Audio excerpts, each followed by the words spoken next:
Morning, good afternoon, and welcome to this Hawaii State Senate Committee on Commerce and Consumer Protection, Wednesday, April 19th, 2 p.m. hearing in conference room 225 to consider two House concurrent resolutions. The first is HCR 29 HD1, requesting the Department of Commerce and Consumer Affairs to study potential solutions and make recommendations for a long-term management plan for Sunset Memorial Park. First up, we have CARES in support. She is not here. DCCA offering comments. Hello. Good afternoon, Chair, Vice Chair, members of the committee, Councilor Fukunaga, on behalf of the Cemetery and Funeral Trust Program. The department appreciates the intent of this measure and provides comments. Thank you. Thank you very much. Larry Veray in support. Charmaine Doran in support. And Maureen Andrade in support. Is there anyone else online or in the room who would like to testify? Questions? Okay, we'll move to the last measure, HCR 41, urging the Public Utilities Commission to reevaluate and adopt administrative rules relating to the removal of or abandonment of the removal of abandoned or double utility poles, lines, and equipment. First up, CARES in support. Okay, PUC offering comments. Good afternoon. Good afternoon. Chair, Vice Chair, members of the committee, my name is Anand Samtani with the Public Utilities Commission.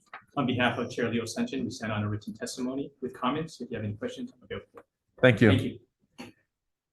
Next up, Division of Consumer Advocacy with comments. Hello. Aloha and good afternoon, Chair, member of the committee. Dean Ishino with the Division of Consumer Advocacy. We stand on our written testimony offering comments, available for questions if you have any. Thank you. Thank you very much. Hawaiian Electric offering comments. Good afternoon.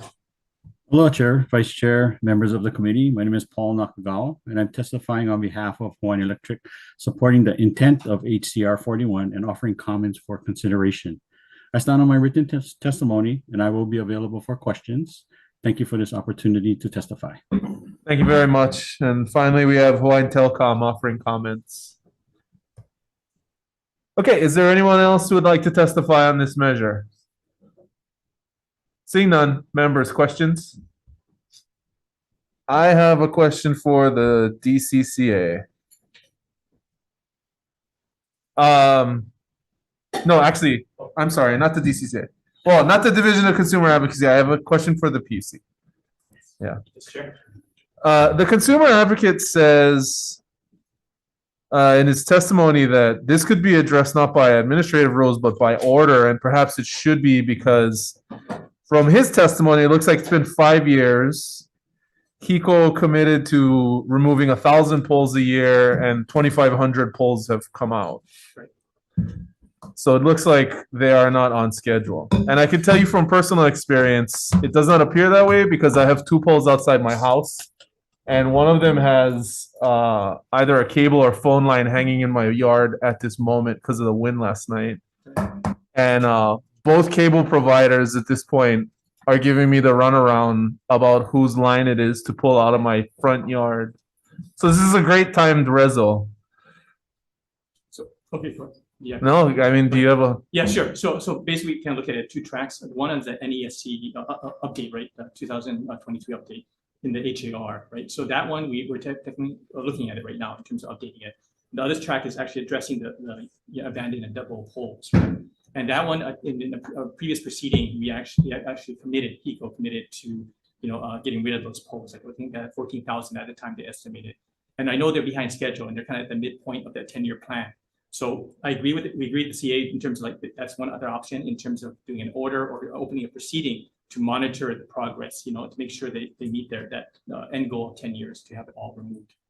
So I heard you acknowledge that that's an option. Yeah. Is that something that the PUC is opposed to us? No. I mean, what require? I mean, well, I guess that's enough. No, actually, I got a question to follow on to. Yeah, Senator. Yeah, because of the fact that in West Maui, we've had poles in tsunami, high surf, erosion, inundation zone, wooden poles that have been sitting there. We've tried everything legislatively to get them to underground. We've tried everything and they're still there. And there's been zero sign or movement at all insofar as getting these things, relocated and or undergrounded or, and they're compromised and they come down in windstorms like the one that just happened. And would you guys, I guess, if the RESA was amended to call upon you to do an order to certain benchmarks? Yeah, and in our testimony, we actually state that we're going to work closely with them, which includes, opening the proceeding. We could monitor them. That's definitely something we would definitely look into.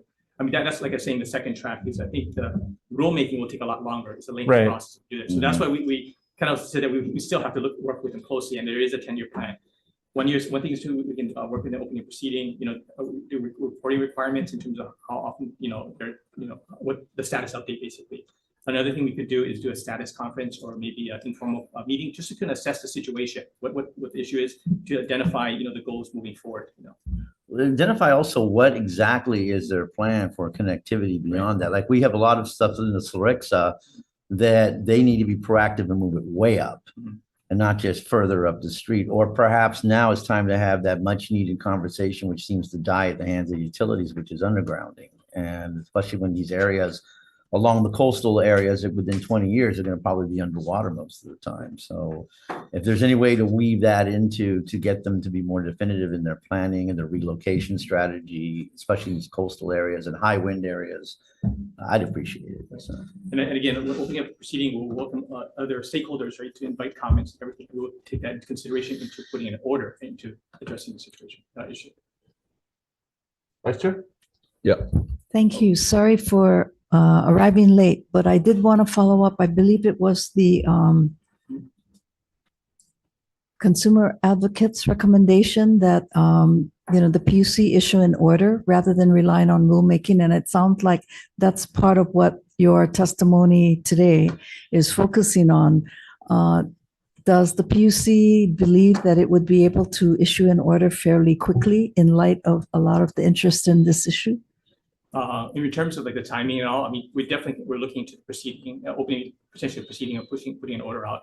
I can't commit to a time right at this point. I can come back to respond with your question.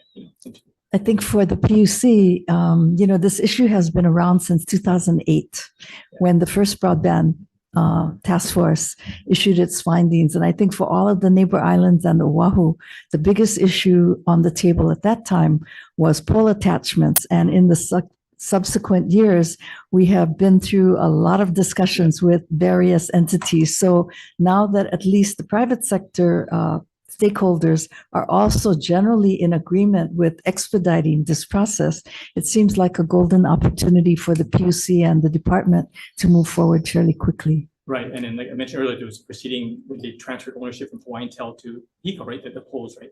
And in there, they made the commitment to get removing those abandoned poles, right, in the 10-year plan, and we're at the midpoint. And then just to be in fairness, there's attachers on those poles. So they're private entities, so they can't, they have to remove it first, right, before they can remove the abandoned or double pole, the new. So that's one thing HECO has to work with those attachers as well, too. So, Okay. in fairness, yeah. Thank you. Senator Richardson. Yeah, thank you.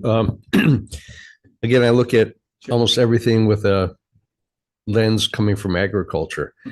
Many people see power poles and telephone poles, but ranchers see fence posts. And I know that these are owned by the utility and it's governed as far as an asset going forward. However, if we're this far backlogged behind, I know a lot of cowboys that will very happily take down these poles and put them to good use. Is there something that the PUC can look at, because on Big Island we have a lot, that we can work with this where it's recognized so it's all done legally? Because I know there's a lot of good fence posts in a lot of these poles, and to have them used for, we have this directive and direction to go for food self-reliant, food self-security.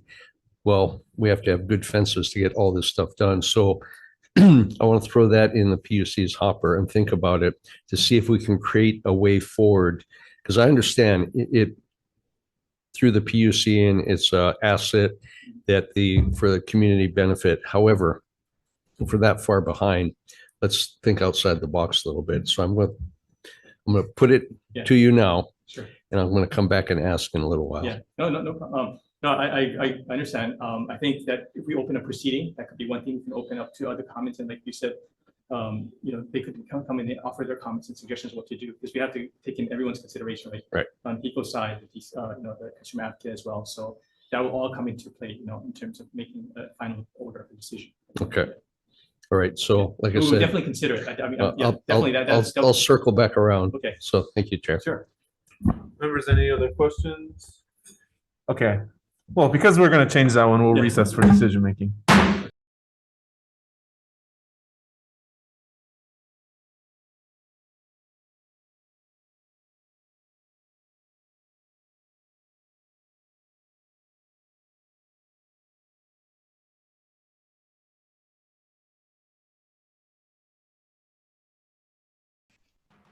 Okay, back for decision making on these two resolutions. The first is HCR 29 HD1. This is related to management plan for Sunset Memorial Park. The recommendation is to pass this resolution out unamended.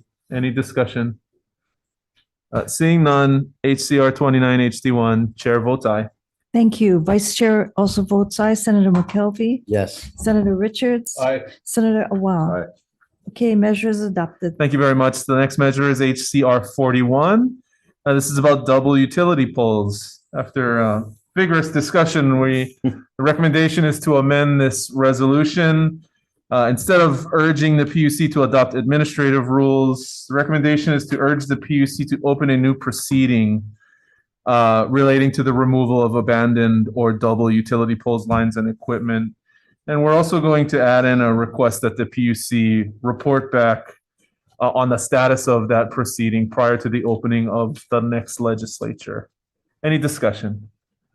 Okay, seeing none, HCR 41, chair votes aye. Thank you. Of the members present, are any voting in the negative or with reservations? Seeing no opposition or reservations, measure is adopted. Thank you very much. We're adjourned.